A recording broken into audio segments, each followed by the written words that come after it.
Gentlemen, we're ready. Welcome. My name is Michael Luckman. Joining with me today are two leading men on the cutting edge of science. For 20 years, Tom Van Flandern served as the chief astronomer for the United States Naval Observatory, and currently he is president of Meta Research based in Washington, D.C. And Brian O'Leary is a former Apollo scientist, astronaut, trained for America's first manned mission to Mars. Welcome, gentlemen. That's Brian over on the left and Tom on the right. By now, most of us have heard about the face on Mars and repeated accusations that NASA has been covering up the truth. 4 years ago, when NASA announced the discovery of life in a Martian meteorite, I was quoted in the press as saying that the earth-shaking announcement was a government test balloon to gradually prepare the public for a bigger bombshell. I also said that the announcement was part of a time-release program to give us all the news in stages. The release of 65,000 photographs from NASA's Mars Global Surveyor has now put us on the fast track to discovery about a past intelligent civilization on the red planet. This is NASA's uncover-up, if you will. And the space agency, and I haven't said this in the past, but I'll say it now, is to be congratulated for finally making these photographs available to the general public. Today's press conference is truly historic. Tom Van Flandern, Brian O'Leary, and scores of scientists the world over have been eagerly poring over these pictures and discovering remarkable things. Strap yourself in. We're about to see compelling proof of artificial structures on Mars that could have profound implications for the history of the human race.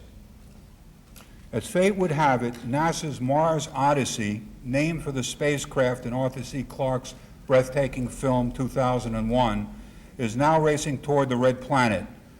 When the Odyssey finally sends pictures back to Earth sometime this coming year, NASA will have taken the next giant step in preparing the public for some very exciting news indeed. Clarke believes that, quote, large life, unquote, namely vegetation, perhaps even trees, may be present in some of the Mars Global Surveyor photographs that Tom Van Flandern will be showing you in just a few minutes. This is a sculpture by artist John Sheldon of the famous five-sided pyramid photographed by NASA's Viking probe in the Cydonia region of Mars. But as the late Carl Sagan pointed out in his television series Cosmos, the Elysium area also has pyramids, and these pyramids, very seldom spoken about, are said to be twice as tall as the World Trade Center. How could that be, twice as tall as the World Trade Center? Geologists insist that the wind would have to be blowing from three directions, all at the same speed, for the pyramids of Elysium to have been formed naturally. And then there are the glass-like tunnels, which are at least 60 feet in diameter with exposed sections running 1,000 feet long. The tunnels are amazing. We may be looking at nothing less than the ultimate proof of an ancient civilization that used these tunnels for water or perhaps even for transportation. Before I turn the microphone over to Brian O'Leary, I have something I want to show you over to your left.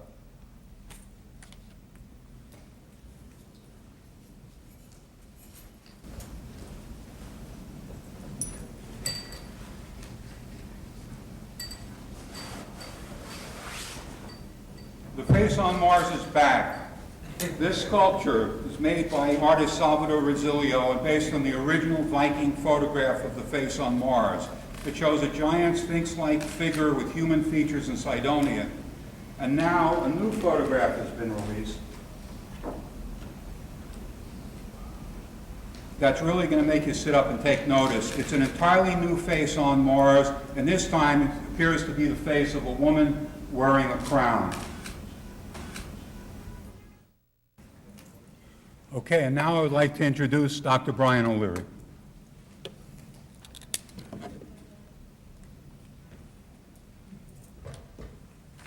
Thank you, Michael.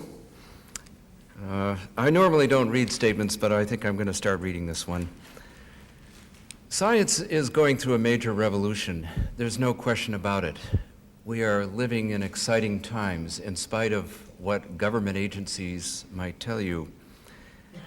And probably in no area has there been more misunderstanding than in the area of the search for extraterrestrial intelligence. Whenever anybody embarks on this search, there seems to be great controversy, great misunderstanding. And yet, more than 2 decades of responsible research by investigators outside of NASA on this object, the so-called face on Mars, have revealed very strong evidence, not yet proof, that this object and other objects nearby were artificially constructed.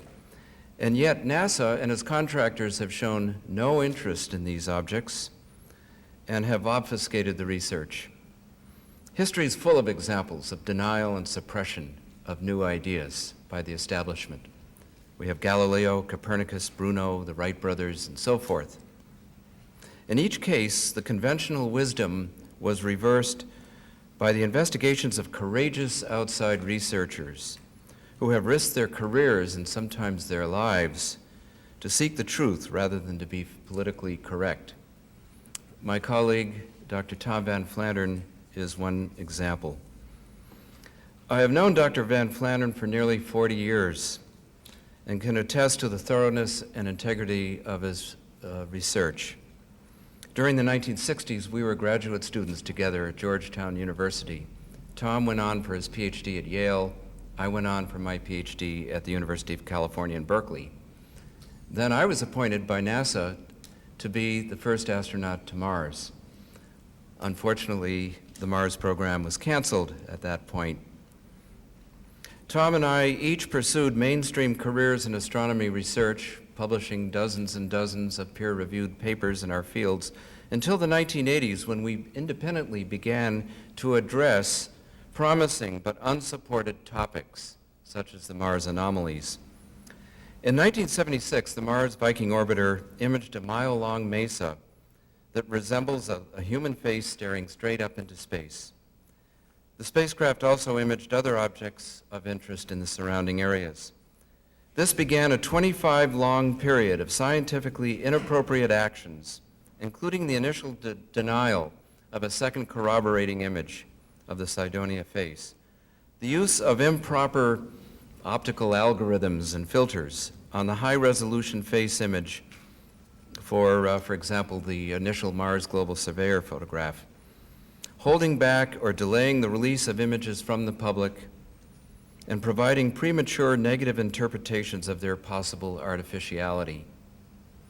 Also, we have seen in NASA a lack of cooperation with qualified outside investigators, including campaigns to discredit the inquiry, the refusal by mainstream scientific journals to even consider and review papers, let alone publish them, and NASA's failure to re-image the face and surroundings under proper circumstances when occasions arose. Collectively, these activities violate NASA's own charter as an open civilian agency accountable to the public. The main casualty in all of this has been the truth. How could this have happened? Perhaps NASA and its contractors and other agencies are following a secret policy to deny evidence for extraterrestrial intelligence, pursuant to a 1961 Brookings Institution report recommending non-disclosure to the public. Regardless, sufficient evidence has been gathered to warrant a public outcry to get to the truth of the matter. Through the years, Dr. Van Flandern, the Society for Planetary SETI Research, and I have published significant scientific evidence for artificial structures on Mars. In the presentation you're about to hear, Dr. Van Flandern will be showing you some provocative images from the ongoing Mars Global Surveyor mission. Some of the images should not be regarded as definitive scientific evidence, but rather as further indicators of what could turn out to be one of the most significant discoveries of our time. The public needs to know about the evidence being presented and the depth of the extraordinary collision between the old and new paradigm. No important question has been more maligned or more controlled than whether or not we're alone in the universe. It's time to get to the bottom of the story. Tom?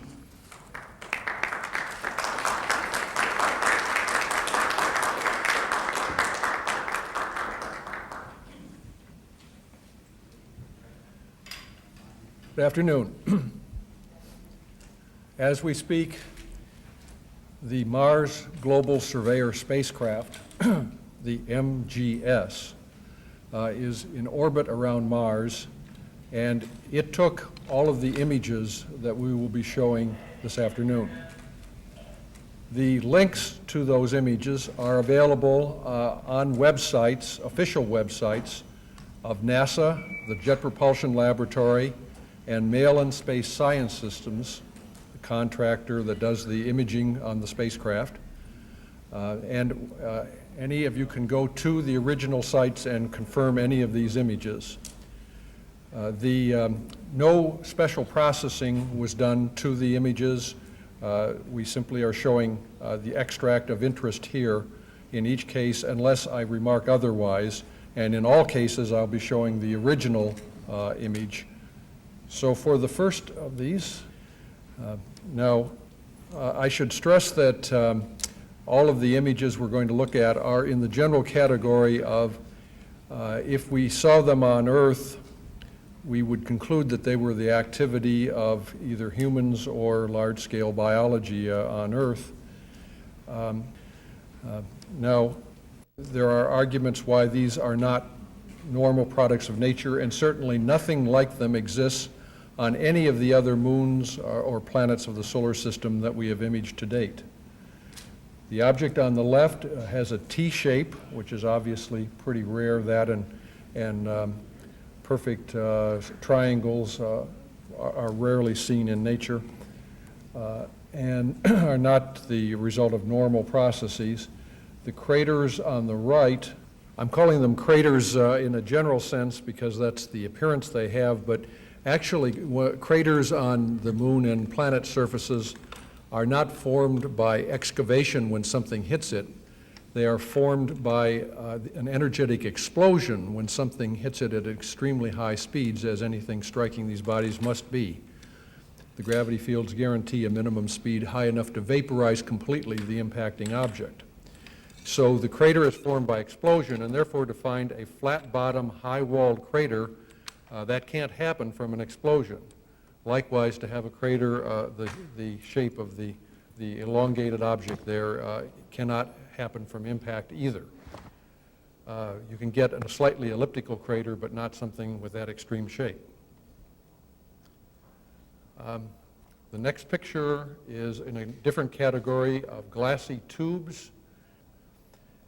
The glassy tubes are seen in dozens of places since we've sampled only 1/1000th of the surface of Mars so far at high resolution. They must be all over the place. They are networked. We've established that it is not an optical illusion. They are really tube-shaped. They are not easily explained as dunes or lava tubes.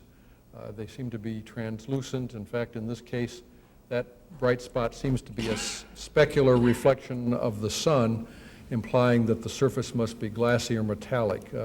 Natural surfaces don't ordinarily give you specular reflections.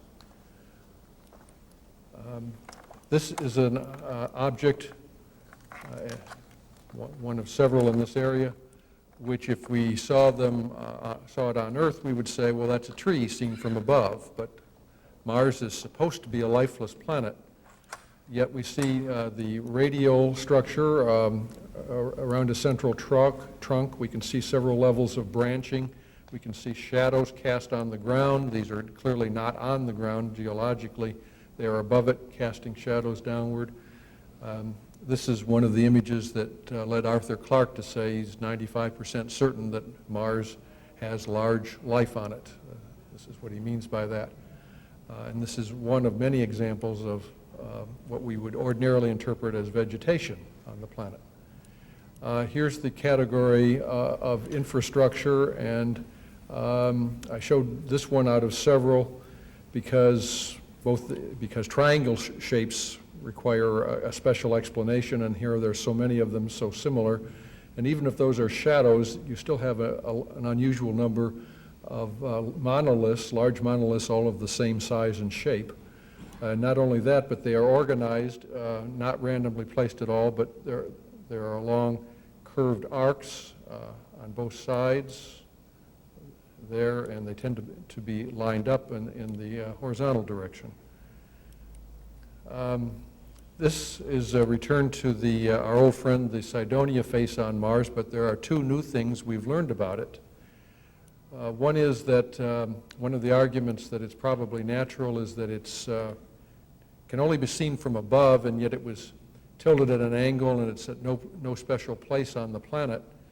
However, the white line shows the old equator of Mars prior to the large pole shift that Mars experienced at an unknown time, but probably dated to 3.2 million years ago. And before that pole shift, the face on Mars, interestingly, was right on the Mars equator and oriented upright, both indicators that it was a built object. In addition to that, it's three-dimensional nature, and the fact that here we see only half of a face in the original Discovery photos. Computer enhancements of these 1976 images, such as on the left here, have brought out some detail on the right, and we can see that it's not just half a face, that the symmetry does go all the way around. The enclosure is there. There is a hint of a second eye, the mouth going through, and so on.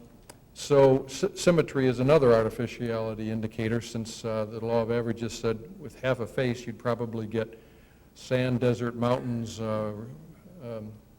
rills, anything but another half of a face in the shadow when you could see it. But at this point, we still had the argument facing us that you can see faces in clouds, you can see faces in nature. This would be a rather improbable thing to see, but it is possible to be an accident of nature. In science, there is a method called the a priori principle that allows you to distinguish accidents from reality. It's a test all scientists use to establish statistical significance to their results. Basically, it says you take your first instance of something and make predictions from it, predictions of things that you have no data at all on so far, and then the predictions distinguish hypotheses. In this case, a natural origin, a product of nature or geology, versus an artificial origin, a built object. The prediction in this case that it's built is that when viewed close up, there would be secondary facial features to support these primary ones. The eye would have an iris and eyebrows, the nose would have nostrils, the mouth would be parted lips, and so on. In this high-resolution photo taken in 1998, the face was again imaged, as we see up in this corner. When that image was released to the media on April 5th, 1998, this is the image that the Jet Propulsion Laboratory, JPL, released. Anyone would agree is a very natural-looking object. It does look like a pile of rocks and make the face look like an accident. The trouble is that it doesn't look anything like the previous image, and there's an even bigger problem for the scientists. It doesn't look like the data that came down from the spacecraft either, and that's a more serious problem, the data that this image was based on. Well, on the JPL website that is cited in the press kit, you can go there and you can see this image and the actual image that it was based on, side by side, and the recipe for how JPL got from one to the other. They put the actual image through a high-pass filter, then through a low-pass filter, then they averaged the two to get this image. They claimed the justification was to remove striping from the original image that was an artifact of the CCD chip. That's not a scientifically legitimate way to remove striping, because it removes all the detail in an image. For example, from Adobe Photoshop, we see this description of what a high-pass filter does to an image. Emphasizes edge details. The important thing is suppresses the rest of the image. The filter removes low-frequency detail in an image. It's used for extracting line art and large black and white areas from scanned images. When we go back to the actual image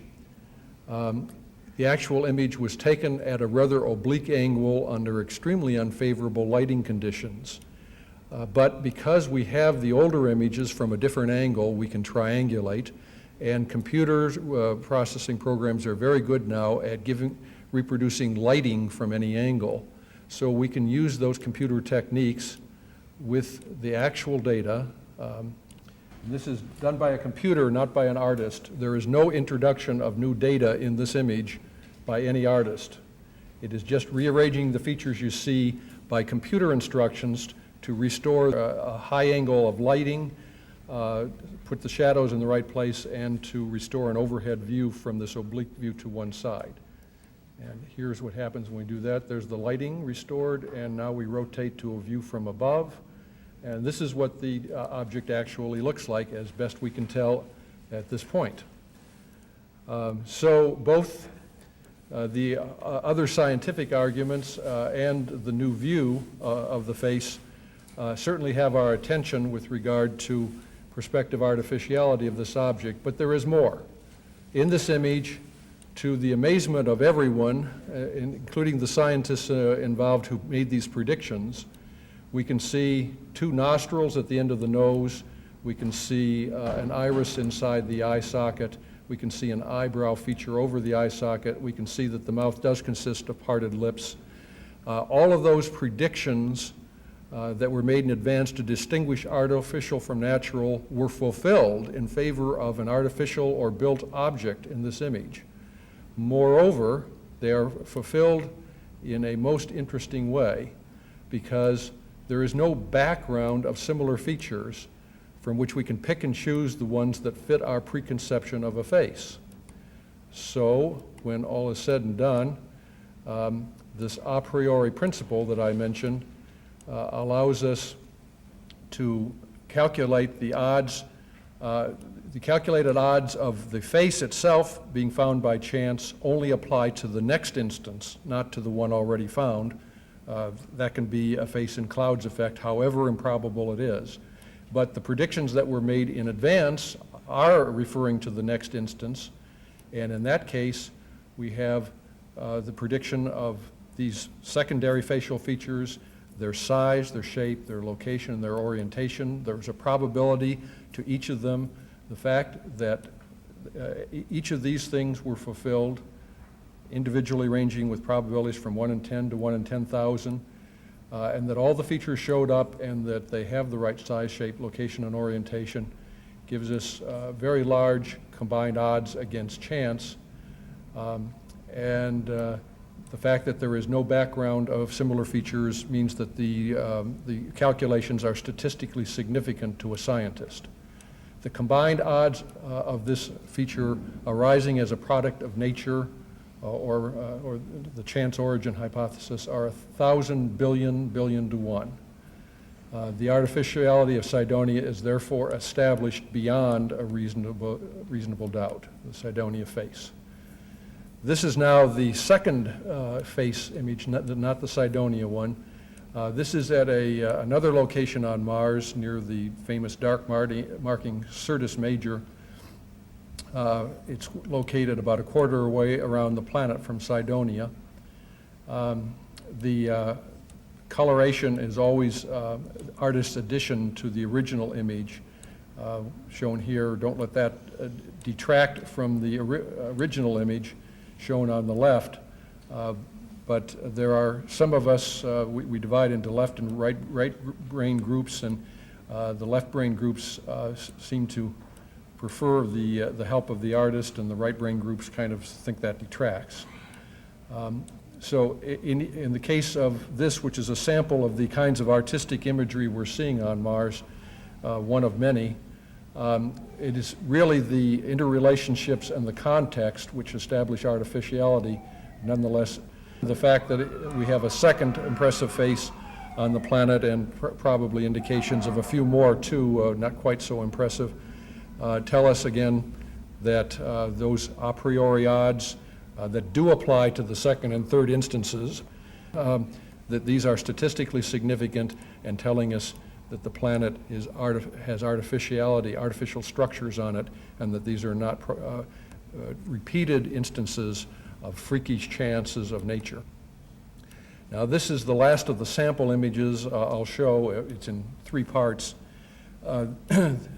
This is the bottom of the same image that was taken in 1998 that showed the face at the top.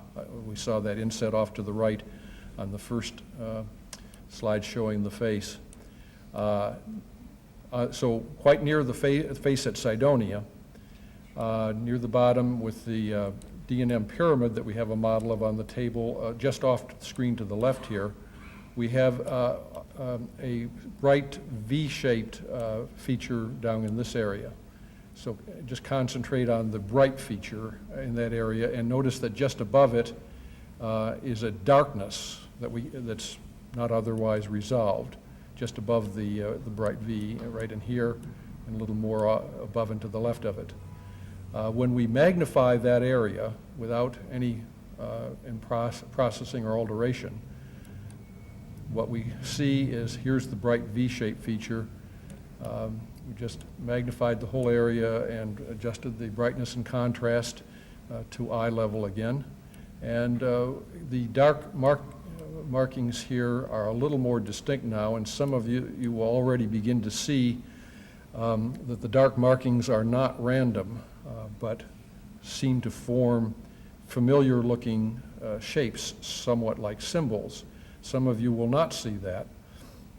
While I was showing this very picture at a presentation not unlike this, someone behind me was videotaping this, and I noticed when I turned around that the whole room had clustered behind the video camera, looking at the little viewfinder of the video camera instead of looking at the original on the screen. And the reason was because the video camera automatically applied a noise filter to get rid of any random noise in the background of the image. And that gave me a tip that would be an interesting thing to do with this image. So I said to the computer, and again, this is to a computer, not to an artist, I said, just take this whole image. I'm not telling the computer anything about what's in this image or what the target is. I just said, apply a noise filter to this image. And when we did that, we got this result. And now we can see a little more clearly, because the background has faded away, that we are dealing with things that look like strings of symbols, with a larger one at the left end, very reminiscent of the way we use language symbols. Now, although some of these look Romanesque, I don't think it would be appropriate to say that there are Roman characters on Mars, because many of the symbols are not recognizable to us, like this one at the end of the string here. We see other instances of reverse P's and R's in other places that are like symbols in other alphabets but not Roman. I think the answer here is there's just a very limited number of symbols you can make out of a few lines and curves, and that any symbolic alphabet, if that's what it is, would have necessarily familiar characters in it.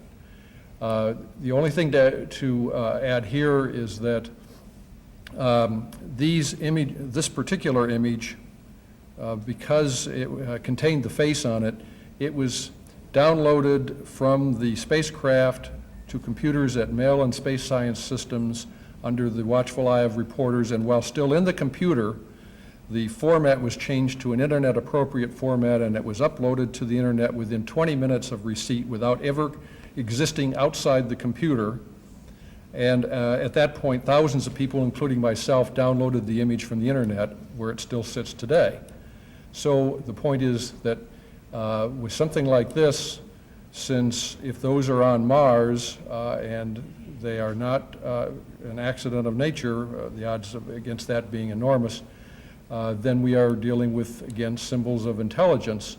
So the question arises, did somebody accidentally or deliberately write those onto a photograph at JPL or Mail and Space Science Systems? That wasn't possible in this case.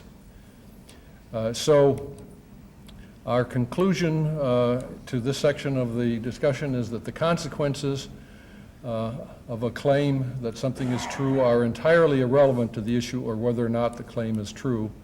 And with that, I'll throw the discussion open to questions and be guided by your questions as to what avenues we want to follow up. Thank you.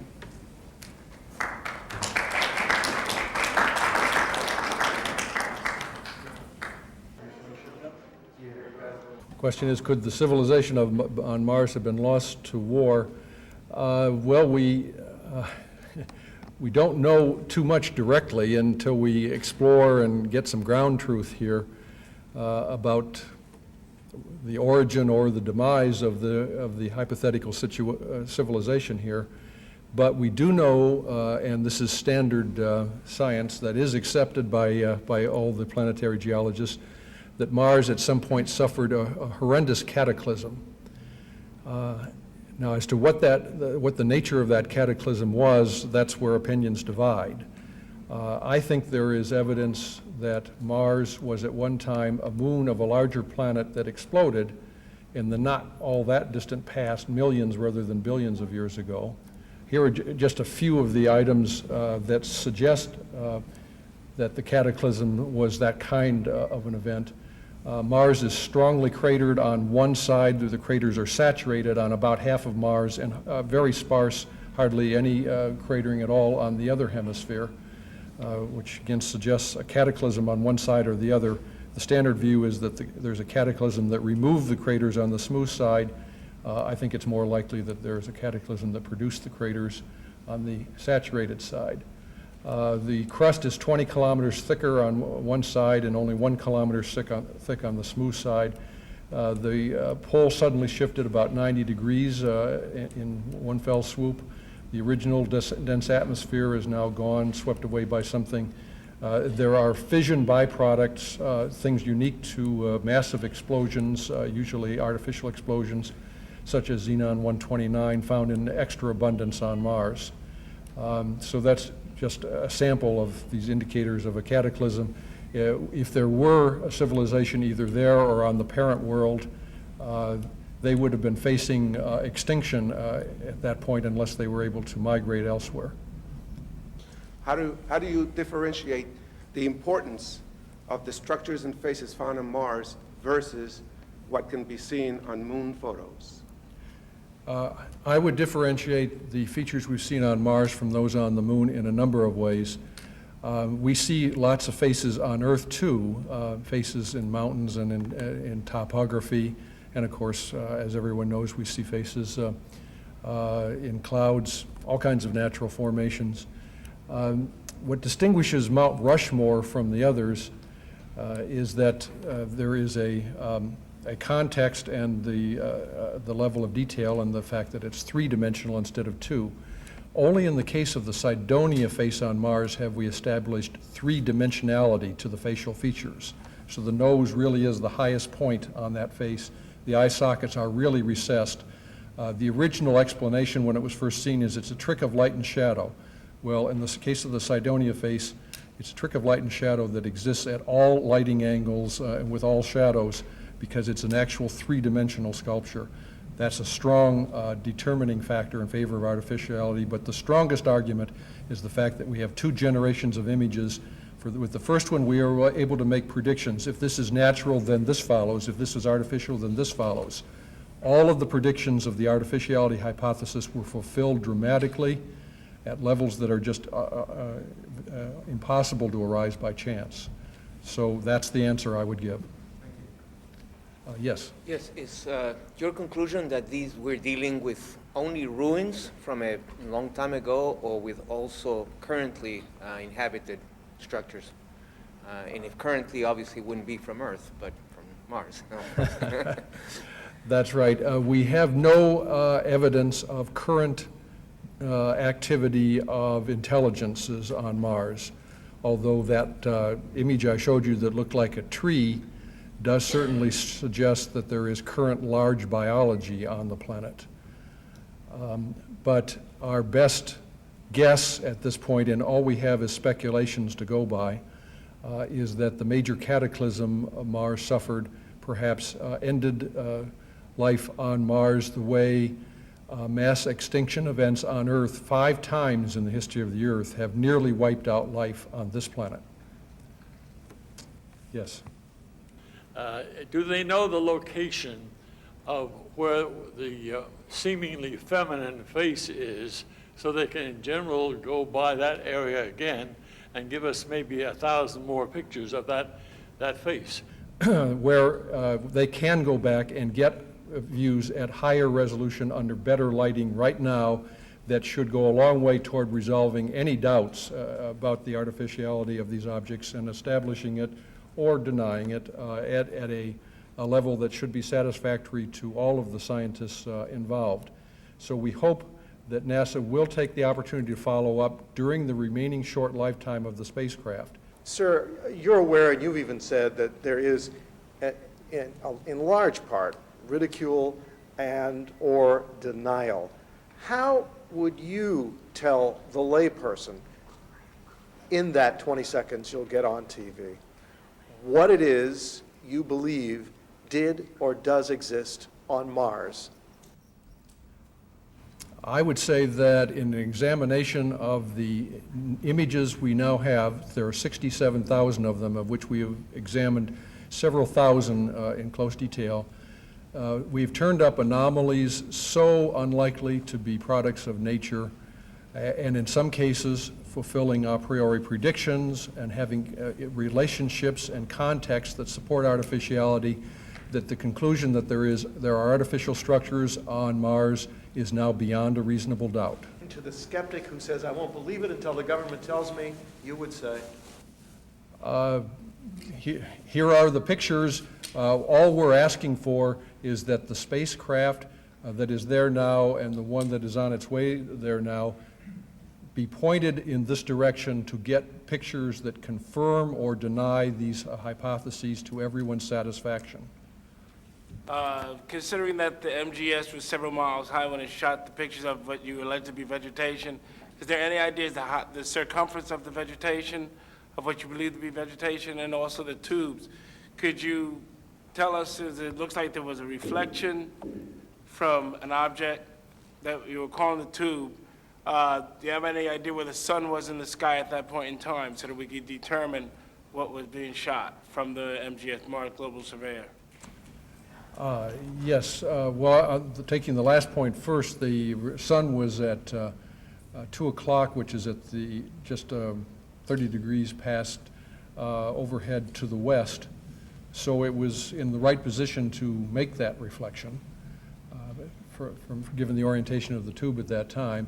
The scale of the tree picture I showed, the largest one, was about 100 meters in diameter, which is rather large for an Earth tree, but Mars is in a much weaker gravity field, and structures, trees that big, are conceivable there. We really haven't even begun to study the possibilities, because up to now there's been no reason to believe there was Mars biology, but now we think there may be, and that would be an active field for further interest.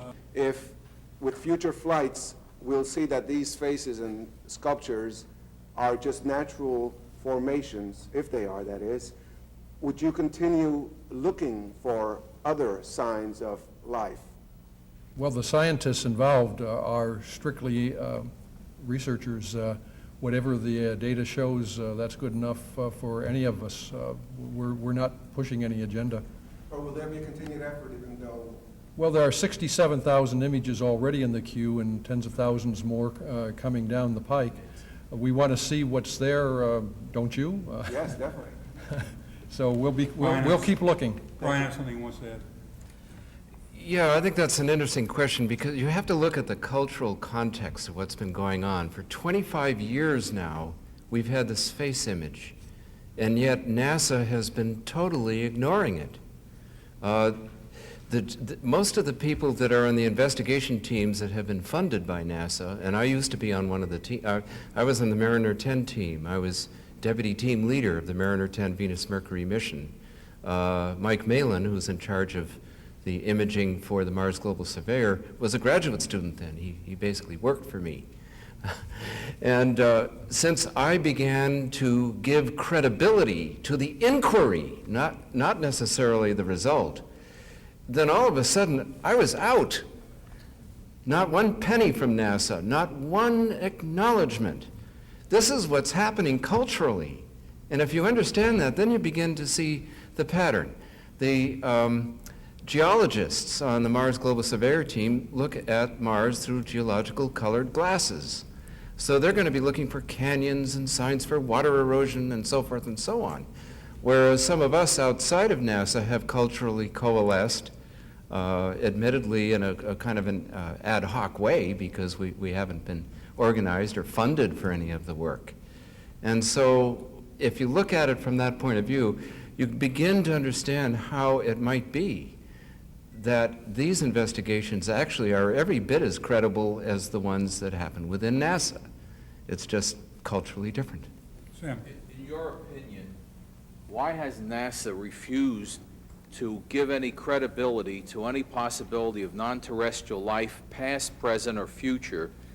All these stories about the Brookings Institution report and sociologically this and people this. You know, we've grown up through 40 or 50 years of sci-fi movies and young people being interested in the subject. That won't wash anymore. What do you believe is the real reason NASA is putting the lid on this information? My guess is that the Brookings Institution report, which is a very important report, basically recommended a policy that the U.S. government would not admit to any evidence for extraterrestrial intelligence. So it's been obfuscated ever since, well, it goes way back to Roswell, actually. If you look at the paradigm of inquiry in extraterrestrial intelligence, the only one that's really passed the mustard, and that was through the efforts of Carl Sagan and some of his colleagues, was the radiotelescopic search for extraterrestrial intelligence, radio signals. But that paradigm is very limited, and it makes a number of cultural assumptions about how extraterrestrial intelligence might manifest. What we're looking at now are probable artifacts on another planet. And those kinds of investigations, for whatever reason, there may have been a policy decision made quite a while ago, pursuant to the Brookings report, that anything like this is got to be not sanctioned. I know that mainstream conservative scientists tend to not want to touch it either. They're afraid they might lose their funding. So not many of us are able to speak out on this, even though our science, Tom Van Flanneren's science, my science, the scientific aspect is every bit as conservative as anybody else's. What do you think the people should do about this? What would you suggest, knowing how we're being dumbed down so deeply? I think we need to broaden the education. I think people need to have more courage to go for the truth rather than go for what's politically correct, that we are living in a dark age right now. We're going toward fossil fuels, the wrong direction. Now maybe that will wake us up, the rest of us, to say, well, we do have alternatives. We have alternatives in energy, and we have alternatives in expanding our knowledge base and opening ourselves up more into inquiry in the question of whether we're alone in the universe. I would like to hear from Dr. Van Flanderen about the relation between NASA and JPL that seems to illuminate why there is such hostility to following up on these pictures. We don't ultimately know JPL's motives for its use of ridicule in connection with this program rather than addressing it scientifically. But I did work myself at the laboratory for 4 months back in the 70s, and I got a sense of the mindset there. And for my taste as a scientist, even then it was not a healthy mindset. There was concern in the laboratory because they only get funding for robotic space missions, and there was a feeling in the 70s that the Apollo missions had ended the series of JPL missions to the moon in favor of manned missions out of the NASA centers, and even after the manned missions ended, that never reversed, and there were no more robotic missions to the moon that JPL was given funding or control over. It's the best conjecture I can give as to why they seem institutionally determined to ridicule and make life difficult for scientists and media who merely publish images, genuine images from the space program with genuine scientific commentary, and taken seriously. And that's scientifically inappropriate, that much I will say for sure. Is there a reason to send human beings to Mars? Well, I think that's up to the American people, up to the people in the world. From my point of view, I think it would be a very exciting thing to do. It may not be top priority. Right now, I think top priority is to save the Earth, to unsoil our nest. But we'd certainly like to visit other nests, too, and see what happened there. I think these pictures are very revealing, and they are leading us into, hopefully, what will become a mainstream inquiry, where we don't have to put our lives on the line to be able to do the work. Okay, thank you very much. That concludes the session. I want to thank Thomas Van Flandern and Brian O'Leary for joining me today at this important news conference. Thank you all. Bye-bye.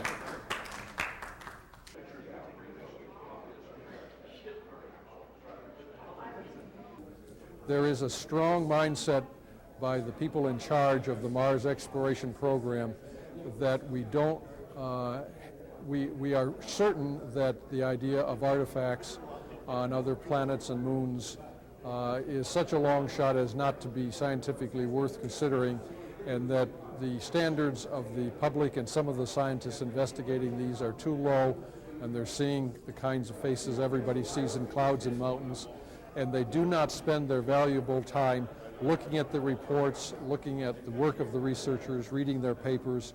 They just ridicule. It's unfortunate, it's unscientific behavior, but that is the stance they have adopted as a response to all of this material. The odds against a natural origin are now 1,000 billion to 1, and that's good enough for me. So I'm concluding in simple layman's language, it's artificial beyond a reasonable doubt. We don't know the motives of the builders or the intelligent species that we now think once inhabited Mars, but the fact that they are showing things so frequently familiar to us, so terrestrial in nature, suggests that this was not part of infrastructure for an indigenous civilization, but rather it was something like what our own moon will resemble in 1,000 years from now when we have tourism visiting the place and viewing from space stations in orbit. It's artistic and museum-like quality that suggests an attempt to portray things elsewhere rather than things that are useful to the species living there. I think it's a fascinating feature, and you're referring to the feminine face, or the king, or the queen, or whatever, the crown. It has a very interesting and restful quality, but the original face on Mars is still, I think, scientifically the most convincing, because the three-dimensional structure of the face is very face-like. And we know that now from 2 Viking pictures that were taken at different sun angles. So we were able to pair them up and get a three-dimensional structure, which makes it more like Mount Rushmore than the Old Man on the Mountain in New Hampshire, which is just a one-dimensional thing. You know, I think the important thing at this time is to establish the credibility of the investigation and to look at these objects openly and not with the kind of censorship and ridicule and cover-up that NASA has been involved in. I think NASA may be following the Brookings policy 1961, which basically said that if there's any discovery of extraterrestrial intelligence or artifacts in the solar system, that this should be kept from the public. And I think that's been happening across the board. But it's very obvious to me that through the years, the accumulated evidence for the UFO phenomenon, for the anomalies on Mars, the crop circle phenomenon, that right now there's this tremendous paradigm collision going on. There's a conflict between 2 very different points of view. And the forces that are covering this up and obfuscating and steering people away from orderly inquiry, I think is a crime against humanity. Sal, how long did it take you to create this giant face on Mars sculpture?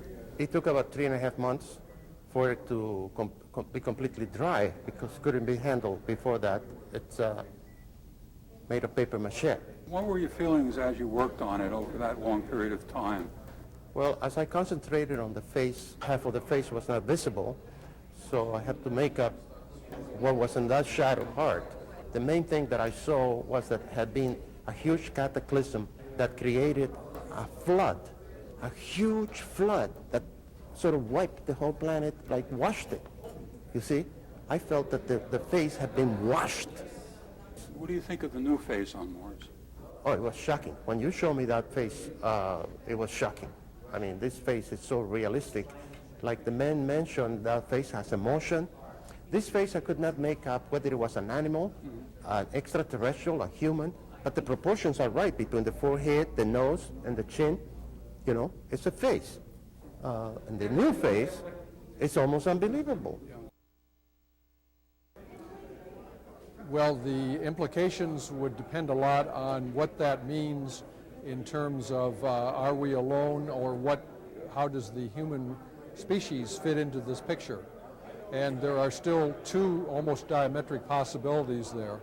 It may turn out that this is evidence for somebody other than us, or it may turn out that this is newly discovered evidence of our own prehistory, and that there was something like the human civilization was at an advanced state on another world, and when the cataclysm came, they had to send as many members of the species as they could elsewhere, possibly to Earth, to survive, and that the human race then evolved from a new beginning from those survivors.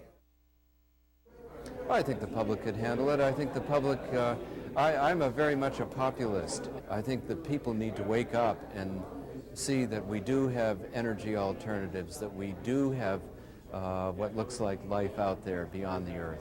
And I think the public's ready.